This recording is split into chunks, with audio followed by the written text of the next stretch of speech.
My guest on this episode of Suds Search is Joe Laratro, president at Tandem Interactive, a boutique digital marketing agency based in Hollywood, Florida that specializes in SEO and PPC. Joe's agency recently celebrated their 15th anniversary. Tandem Interactive has received several accolades, including winning the U.S. Search Award for Best Small Agency in 2018. What I find most fascinating about Joe is that in addition to being an agency owner, he's always doing a bunch of other things within the search industry. He is the lead moderator and serves on the board of the popular conference series Pubcon. He's a Microsoft certified trainer, and he teaches a course on digital marketing at the University of San Francisco. Joe is also the former president of the South Florida Interactive Marketing Association. I'm going to start our conversation talking about Pubcon and the myriad ways the conference circuit has been upended during the COVID pandemic. We'll discuss Pubcon's newer approach to conferences focused on specific topics like e-commerce and local. Joe's agency works with small businesses that have recently become eligible for local service ads, a newer ad format from Google that usually appears at the top of the SERP with a label saying Google Guaranteed. Joe and I talk a little bit about this opportunity for SMBs, and I'll also pick his brain on providing search marketing services for franchise businesses. Grab something cold to drink and join me for a conversation with Joe Laratro. We'll talk about agency life, whether or not virtual conferences are here to stay. We'll spend a little time talking about deep sea fishing. Joe Laratro, welcome to Suds Search. How are you doing today? Oh, very well. Thanks for having me. It's good to have you on. I have a few questions for you. It's going to be kind of wide-ranging, but you're one of the organizers of Pubcon, and I just think it's an interesting perspective. It's a strange moment for conferences in the recent past, in the present, and in the future. What has this past year been like, shifting from large in-person events to virtual conferences? So Brett owns Pubcon, and I get to work with Brett. So I can give you my perspective as like Brett's sidekick or assistant. We talk every day. So we have a chat. I mean, we're always talking about what's going on in the conference space, what's going on with Pubcon, what's going on with future Pubcons, what's going on with the virtual ones, and throughout the year, his mindset changed, adapted, evolved in a very good way that, we realized we weren't going to have in-person events, but we want to keep the brand fresh. We want to keep the brand relevant, and we want to kind of still stay connected to everyone. So he worked on doing a major virtual Pubcon and then a couple of smaller ones. And I would say all of them were actually very successful. It was a great way to, reconnect with the speakers. It was a great way to connect with an audience. It was very different, and it allowed Pubcon to try some different channels to bring in new people. Potentially, like, for example, one of the things we did was a free version that was being live streamed on Facebook. So anybody could join the Facebook group and watch it live. If you wanted recordings, you had to pay for it. But if somebody wasn't familiar with the Pubcon brand, I mean, it was actually an amazing way to reach out, get them to be part of the group. And now for future ones in person, we definitely believe that we're going to be able to tap into some of those people that maybe weren't aware and now, market to them in a better way. Well, I think it's been very interesting. You had two things that correct me if I'm wrong, I've never seen Pubcon do this, but it was very topic specific. So you had like an e-commerce Pubcon, and then very recently, local specific Pubcon. Is this something that we could expect to continue, or are you privy to that knowledge? So it might.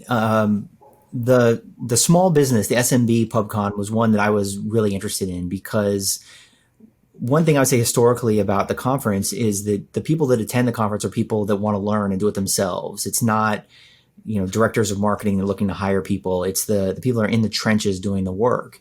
And I believe the SMB audience, especially right now with COVID, is, a really hot audience. It's also a business segment that in many places is doing quite well. The home services sector, especially. I mean, we have a lot of clients in the home service sector, not Pubcon, my company, Tandem. Right. And I mean, they've thrived through this. I mean, absolutely thrived. So to do a conference that could kind of point to them and say, look, these are the things that you guys could be doing now to really take advantage of the environment that we're in was powerful. I mean, it was, very vertically specific, and it's something we've always wanted to do. And this just kind of gave us an easier platform to test it out with not a lot of risk. There's lots of ideas. Quite a few people in the industry have address, talk to Brett about doing like a Marcom one that was, very specific. And I've always been on the side of like, I wish we could get, some of the major tool companies to come out there and Marcom companies and do like in-depth trainings and have like a conference where, basically like they're inviting their existing customers and maybe potential customers to come and do like in-depth demos of their products. But the local one was good. The virtual one was good. E-commerce, always challenging. But yeah, I think there's opportunity. Right now, the first goal is get back in person, get back that human touch, get back to the networking, get back to some of the things that it's interesting. This is the name of this with the Suds and the drinking aspect. That's where, Pubcon kind of comes from. The first one was in a pub in London. So it's that it's more than just the content. It's the people and the connections and kind of the Pubcon family. And it's as nice as it is to do things virtually, it's better in person. So I think right now the eye on the ball is really, Florida and hopefully Vegas. Yeah, and I was ready to. We probably would have met in person. I was ready to come to Pubcon, Florida, with Greg. Right, it was like the first conference I can remember that got shut down. Right as this whole thing was kicking off. So I couldn't agree with you more. I miss conferences. I miss being in person with people and shaking hands and going to restaurants and everything else. Do you think there is something you've learned here that there might be at future Pubcons a virtual track and an in-person track that people could kind of choose their own adventure? Or do you think you would like to be in person 100%? No, so I think that there has to be a version that is a virtual component. It's something that was tested in the past, and the cost of recording it and editing it, all that, kind of didn't make financial sense. But the world has changed quite a bit in a year, and we don't know what even a year from now is going to look like. So I think that it's responsible to have a version that's both in terms of speakers and attendees, because there are going to be some speakers that still can't travel for some reason. And we don't want to miss out on their content. So we're going to have to, potentially have a screen where there's people sitting in the room and we're live streaming a speaker or a keynote or something like that I don't think we've really ever done on an in-person conference. That's interesting. And I don't want to talk about Pubcon the whole time.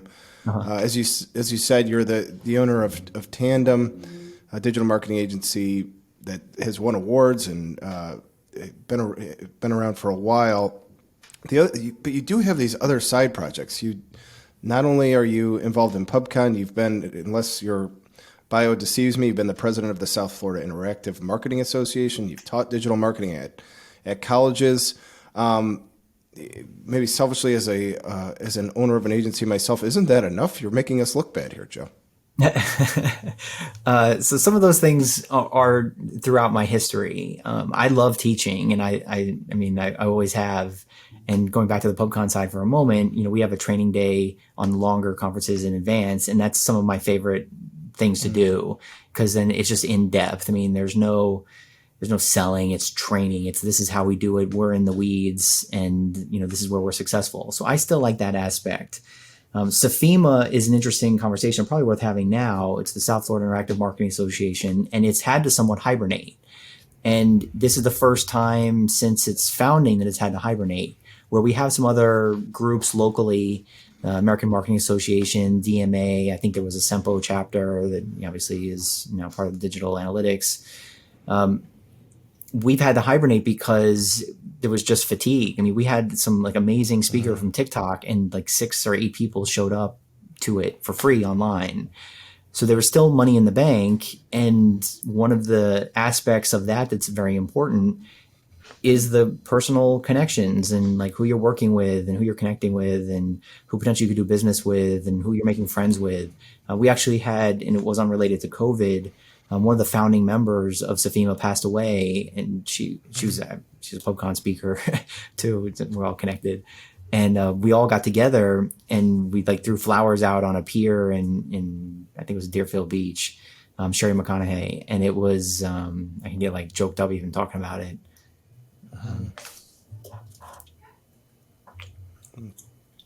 Take your time. But it was the first. Ooh. Geez. It was the first time a lot of us got together and even saw each other from the group. But back to the point of things is that it's hibernated right now. I mean, we're hoping in 6 months it can come back. We're hoping in 6 months we're back in person and we have a president. I mean, we actually have to like find another president, find everybody to like come back and rebuild it. It's amazing because it was a thriving group for a long time. Well, to your face, I want to just say, people like you are what really make SEO great. I mean, this is the generosity to do this. These are not paid. You're not making any big bucks doing all this stuff, and to the extent that it helps your agency, it's indirect. So people like you, I think, really make this whole thing exciting for all of us. Thank you. Thank you. You know, as I was looking through everything, it looks like you have an anniversary coming up. So in April, your agency will turn 15. In many businesses, being a 15-year-old business might not seem that old, but that is a very established SEO digital marketing agency. I should say SEO, paid search, local SEO. That's a long time to have owned an agency. Reflecting on 15 years in business, what about this keeps it exciting for you? What do you like most? So I love every minute, and this is interesting timing that we're doing this today because we actually did like a core values exercise this morning that's on the board behind me, and I did it my way, and Brittany Swenson, who helps run the company with kind of under me, she does the majority of the work. She did it her way, and she used like one words for the core values. I used sentences, and we tried to figure out like how it aligns. But for me, and I say this in a lot of my presentations at the end, is that I love this industry because it's a win-win-win. Like if we do a really good job, we're winning for our clients. We're technically winning for the search engines if we're putting the right content and the best content up at the top, and I'm winning for my employees. So it's a win for everybody. My agency, I look at it and always have as almost like a residency program in internet marketing, that most of the people I hire don't have experience, and I like to teach them our style of paid search, organic search, and even some social, and elevate them to a role where 2 years later they can go work at any company they want. And I've worked and I've taught a lot of people that have gone on to amazing jobs in very big companies locally and probably nationally. I love that aspect of it. I mean, it's just every day is rewarding. I love coming to work every day. I love working with my team every day. I love the challenges every day. I was on a call roughly an hour ago, and we just saw a Sitecore site that got some injection hack in it. And it's crazy. I mean, it's exciting all day. I mean, I could sit here and not have anything to do, and no matter what, I'll be busy all day, even if I had no plan for the day. I completely agree. Yeah, I know exactly what you mean. One of the things that you've done in this time is you've won an award. You were U.S. Search Awards named your agency the best small PPC agency in 2018. Can you tell our audience a little bit about that experience? What was it like to win that award? Yeah. So I think on my Twitter, again, this was brought up to me this morning, that I think my Twitter profile still says I'm the humble SEO expert. The award stuff was something that I just was not interested in kind of taking the time to do and submit. And I would go to agencies that we partner with, like big advertising agencies, not just digital, search agencies. And you'd walk in the door and they would just have these walls of awards. And I liked it, but it wasn't something I was really focused on. But then I really realized that the first U.S. Search Awards, and it was partnered with Pubcon, and I went to the event, and I was blown away by what Nikki Wake had put together. I mean, it was phenomenal, and it was a very different audience. It wasn't, again, before I mentioned like the Pubcon audience are the people that are in the trenches doing the work. But suddenly you go to an event like this and everybody's in tuxedos, and it's like the best of the best agencies. It's people that may not have even been familiar with the conference, honestly. And the whole production blew me away. So I said, you know what? I want to be part of this. Like, it's not just about the award, but I want to be part of this whole thing because there's a lot of effort being put in here. And then I saw the amount of time that was being put in from the judges and everybody that was organizing the event. And it's pretty amazing. And I was very pleased to win. I think we won 2 years in a row. We submitted for a few categories, but I was very honored, to win. And I was up against, very good companies, like very good companies. That's steep competition for sure. All right, so a little bit more about Tandem that I wanted to get into. You list on your website the different kind of industries you work with. A lot of these industries I would think would be eligible for LSAs, which are this big new topic in the paid world. Just a really open-ended question. What opportunity for small businesses do LSAs represent? So in the moving category, which is a large part of my business, the LSAs represent about a third of the paid traffic right now. No kidding. Wow. And there's a lot of nuances. It's interesting because the general perspective, I think, of LSAs is like, oh, it's just a automate, like it's an on and off. I mean, give it a budget, choose some things and you're good. And it's not that at all. I mean, it's actually a very, very complicated process if you're playing the game the right way. So just some examples of playing the game the right way. In the moving industry, there is a lot of demand at the beginning and end of a month. And while there's a lot of demand, there may not be a lot of capacity.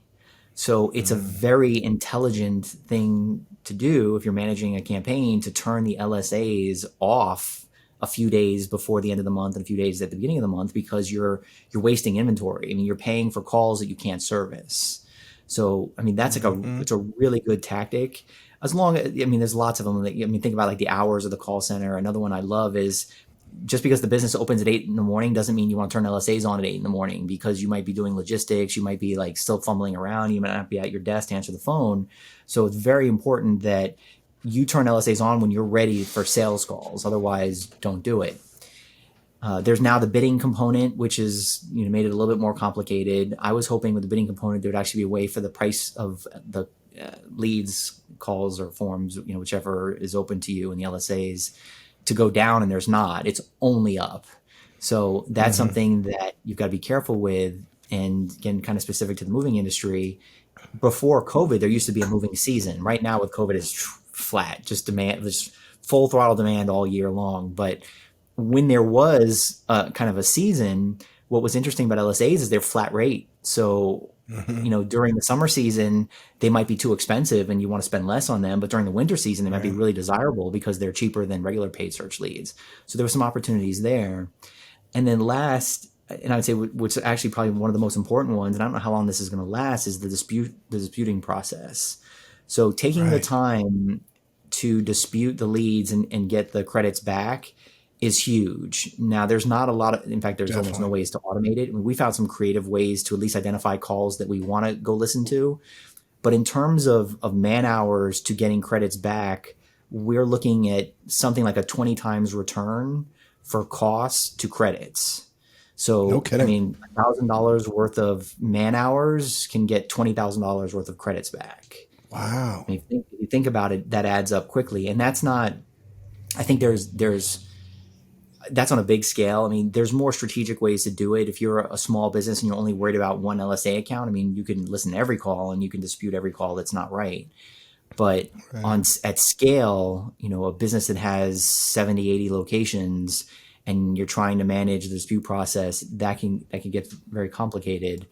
But there's a lot of money on the table. And then suddenly a $45 cost per lead can drop down to a $38 cost per lead. And you just see the ROI go up. So it gives us more money to either spend in another place or just have a better ROI. But it's a really important part of the process. Actually, I did leave one thing out. So the gated reviews, the gated allowed reviews.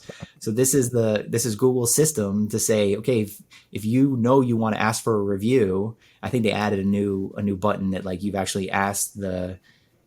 told the client that you're going to send them a review from Google, but the whole concept of Google sending the review themselves and getting that review filled out and then that being a verified review, I just love it. But it's basically legalized review gating from Google. Sure. Yeah. And how does somebody, so A lot of that was very interesting, but the most interesting I thought was the disputing of leads. So if I how I guess this would be news to, I think, a lot of small businesses that are spending money on LSAs, that they could even do that. How does a small business start to get refunded money because they've disputed a lead from LSA? How does that process Sure. even So, work? so if you're a small business and you're actually using the system is set up as like a very basic CRM system. You can listen to the call and then you can add the person's name and the phone number is already captured. And there's a place you can add the email address and then notes. And it says notes. Nobody sees the notes. However, I can't confirm it, but I will stand behind that the people that are looking at the dispute process are reading the notes, because we've been very Okay. specific that, let's say, for example, something is a long distance lead and we don't have long distance selected as one of the types of leads we want.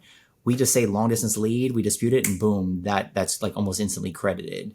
So I don't know the exact inner workings of the other side of that, because it is humans that are reviewing the disputes.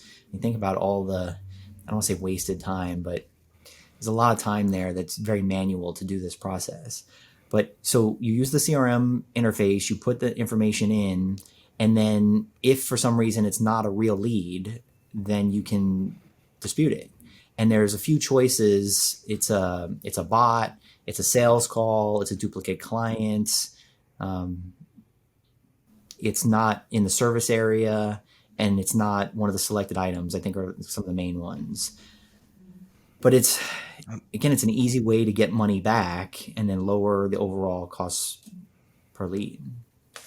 I think you made a very persuasive case for investing a lot of Thanks. time in it. So, Yeah. well, I could keep going for a while. I don't want to let you leave without asking you some questions about working with franchises.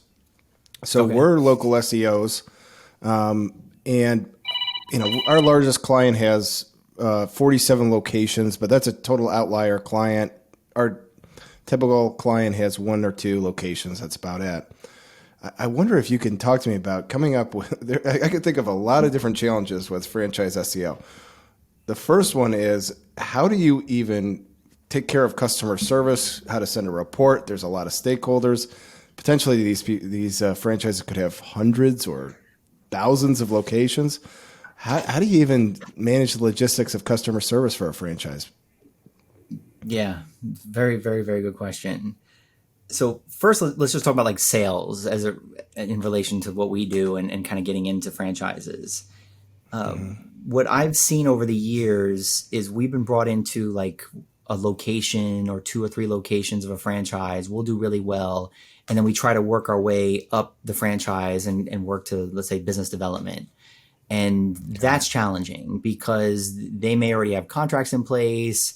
The individual franchise owner, has some budget, and sometimes they spend their own money. But I've seen a lot of politics between an individual franchise owner and trying to like work your way up into the business. We've only been really successful at it probably once or twice. And the other times, like, we did good for our franchises, and then time ran its course. After a couple of years, Got it. it didn't go anywhere. And sometimes they sold, whatever. But in our experience with franchises, there's a very big difference between centralized management of the marketing and decentralized management of the marketing. And I would say that for advertising agencies, the holy grail would be centralized management, because centralized management, you're dealing with one entity, they're controlling how every market spends, and it's easier to work with them and have like a unified strategy. When it's decentralized, it can become very messy, because some markets may want to spend money on certain things, some markets may not want to do search, they want to do social, and it's just the deliverables aren't uniform, and then even the reporting isn't uniform, and trying to prove the success metrics is very difficult. All right, so I'm going to get to everyone's favorite part of the show, Joe, where Greg gives me a question. to ask the guest, but he gives me no context. So I don't know. Both of us don't really know what's going on here. It's a bit of a Highwire act. So for you, he asked me two questions. The first one, he said, say the hair.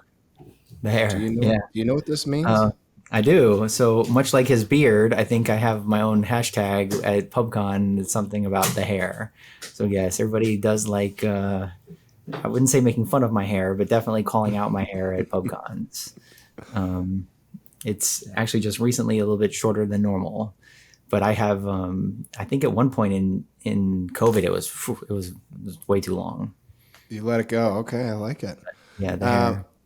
the second question from Greg is that he recommended that I ask you about deep sea fishing. And Yes. he mentioned, he gave a little more context on this one. He said that your Instagram is like 50% pictures of boats and fish. Is Yes, I this a would say that's passion of probably yours? fair. So I am a lifelong South Florida resident. I'm a native and grew up fishing. I mean, that was my time with my dad, and I've basically owned a boat, one or another, one type or another, since I was very young, and I live for fishing. I mean, it's my pastime. It's my hobby. It's when people come in town. I love taking them on the boat, taking them out. In South Florida, where we are, I mean, we have a great fishery for sailfish, dolphin, mahi mahi, dorado, depending where you are in the country.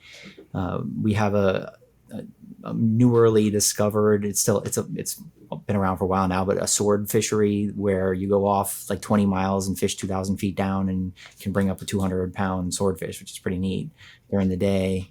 And my youngest son, I mean, both my sons like the boat, but my youngest son is very passionate about fishing. So for me, it's great to like take him out. I think one of the last fishing videos I posted was his first sailfish, and we actually got a double header. So him and I were both fighting sailfish at the time, and my buddy was videotaping us on it. So yeah, I mean, I love fishing in South Florida. I wish when we have the Pubcon here that I can take some more people out. I think the last or two, I don't know if it was the last Pubcon, but one of them we did take a few of the speakers out, and it was kind of a slow day, but it's very nice to get out. I was going to say, we got to get in-person conferences back. So Yeah. maybe somehow I can make my way onto that boat and drink some suds with you in person. That'd be Yeah, nice. So, definitely. Definitely. Joe, last question for you. If people want to learn more, how do they get in touch with you and how do they contact your agency? Sure. So we actually just rebranded and launched a new website. It's tandem.buzz, Buzz.